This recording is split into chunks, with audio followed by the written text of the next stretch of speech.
Check প্রতারণার মামলায় cricketer ও মাগুরা 2 আসনের সাবেক সংসদ সদস্য সাকিব আল হাসানের সম্পদ ক্রয়ের নির্দেশ দিয়েছে আদালত। সোমবার ঢাকার অতিরিক্ত চিফ মেট্রোপলিটন ম্যাজিস্ট্রেট জিয়াদুর রহমানের আদালত এই আদেশ দেন।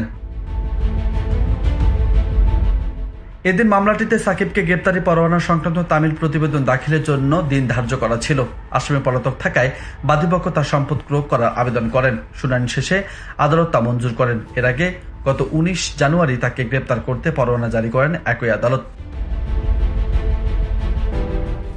গত বছরের 15 ডিসেম্বর ঢাকা অতিরিক্ত চিফ মেট্রোপলিটন ম্যাজিস্ট্রেট মাহবুবুল হকের আদালতে আইএফআইসি ব্যাংকের পক্ষে সাহিবুর রহমান বাদী হয়ে সাকিব সহ 4 জনকে আসামি করে মামলা করেন।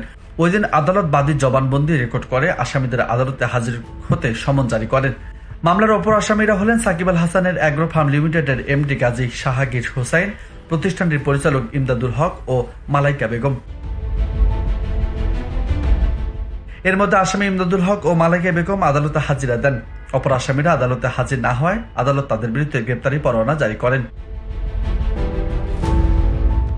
মামলা সূত্রে জানা যায় আসামি সাকিবের মালিকানাধীন অ্যাগ্রো ফার্ম ব্যবসায়িক উদ্দেশ্যে বিভিন্ন সময় আইএফআইসি ব্যাংকের বনানী শাখা থেকে ঋণ গ্রহণ করে। তার বিপরীতে 2টি চেক ইস্যু করে সাকিবের মালিকানাধীন প্রতিষ্ঠানটি।